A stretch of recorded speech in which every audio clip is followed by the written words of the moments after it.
नमस्कार। मैं कुछ समय से वीडियो नहीं डाल पा रहा था, वो कुछ मेरी तबीयत ख़राब हो गई थी इस वजह से, पर अब मैं रेगुलर वीडियो डालूंगा। इसलिए आप सभी चैनल को सब्सक्राइब कर दीजिए और बेल आइकन को प्रेस कर दीजिए ताकि आपको मेरी वीडियोस की नोटिफिकेशन समय पर मिल जाया करे। तो चलिए अब वो टॉपिक डिस्कस करते हैं जिसके लिए आप सभी यहाँ पे आए हैं।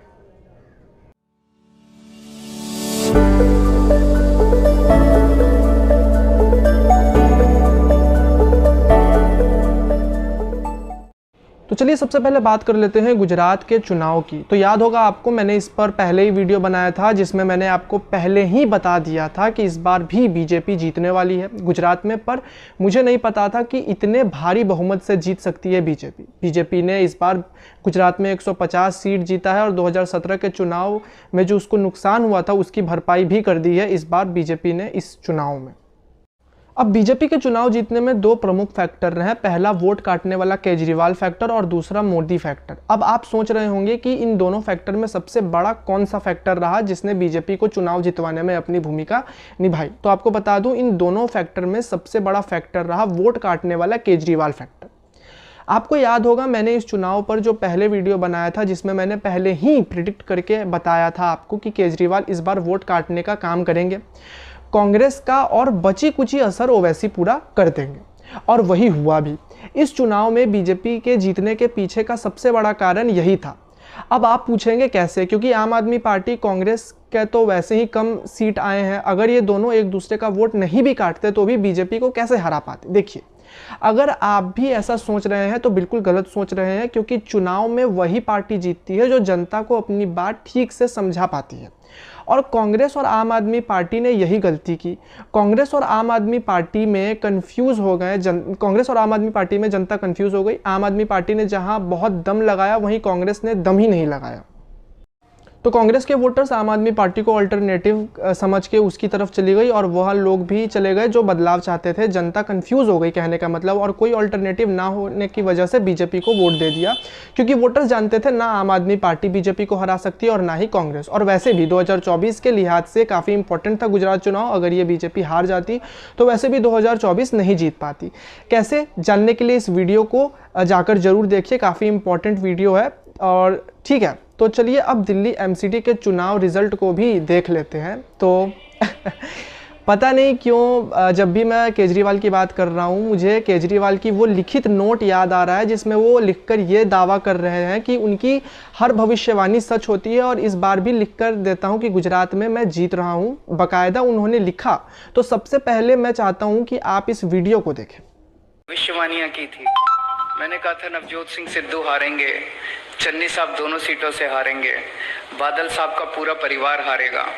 तो आज मैं आप सबके सामने लिख के भविष्यवाणी करने जा रहा हूँ। अलग अलग चैनल वाले मेरे से पूछते हैं अलग अलग, उसकी जरूरत नहीं है।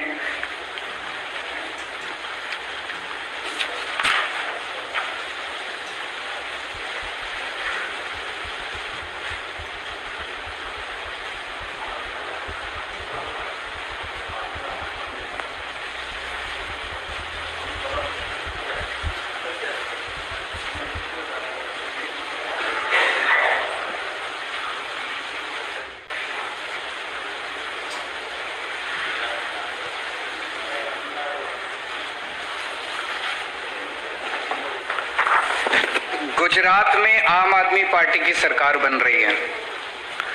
ये आज आप नोट कर लीजिए, ये भविष्यवाणी भी नोट कर लीजिए, और ये भविष्यवाणी सही होगी। 27 साल के शासन के बाद, कुशासन के बाद अब गुजरात की जनता को इन लोगों से रिलीफ मिलेगा। तो क्या बोलूँ मैं। देखिए, हम सब जानते हैं कि नेता के जुबान का कोई भरोसा नहीं होता, पर यह चीज़ सही नहीं है। आपके पास जुबान है तो इसका ये मतलब नहीं लोगों को कुछ भी झूठ बोलकर भ्रमित कर आप चुनाव जीतेंगे। और यहाँ पर बाकायदा लिखकर दिया गया था केजरीवाल जी द्वारा, ये बात हार जीत की नहीं है, ये बात सरकार के जुबान की है जिसका कोई मूल्य नहीं है। और देखिए, ये बात मैं ऐसे ही नहीं कह रहा हूँ। दिल्ली एमसीडी चुनाव से 15 दिन पहले भी केजरीवाल ने एबीपी के सामने लिखित में कागज पर लिखकर यह दावा किया था बाकायदा कि बीजेपी को एमसीडी में 20 से ज़्यादा सीट नहीं मिलेगी। देखिए जरा इस वीडियो को। अच्छा, एमसीडी का चलिए, अरविंद केजरीवाल लिख के देते हैं। इस बार एमसीडी का लिख के दे रहे हैं, उन्होंने गुजरात का तो लिखा ही है। और एमसीडी के चुनाव में बीजेपी की 250 में से 20 से कम सीट आएंगी।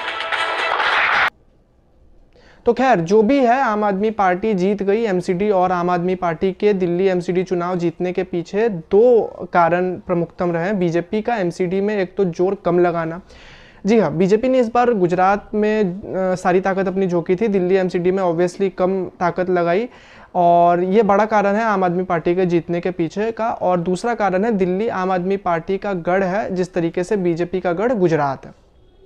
ठीक है, तो चलिए अब एक बार हिमाचल के चुनाव रिजल्ट्स को भी देख लेते हैं। एक बार तो हिमाचल में कांग्रेस की जीत हुई है, बीजेपी को एक स्ट्रॉन्ग ऑपोजिशन के तौर पर उभरी है, और हिमाचल के चुनाव ने ये सिद्ध कर दिया है कि कांग्रेस मुक्त भारत आसान नहीं। मैं ये बात क्यों कह रहा हूँ, क्योंकि हिमाचल में इतनी कम एक्टिव रहने के बाद भी हिमाचल में कांग्रेस जीती है, जो कि बहुत बड़ी बात है।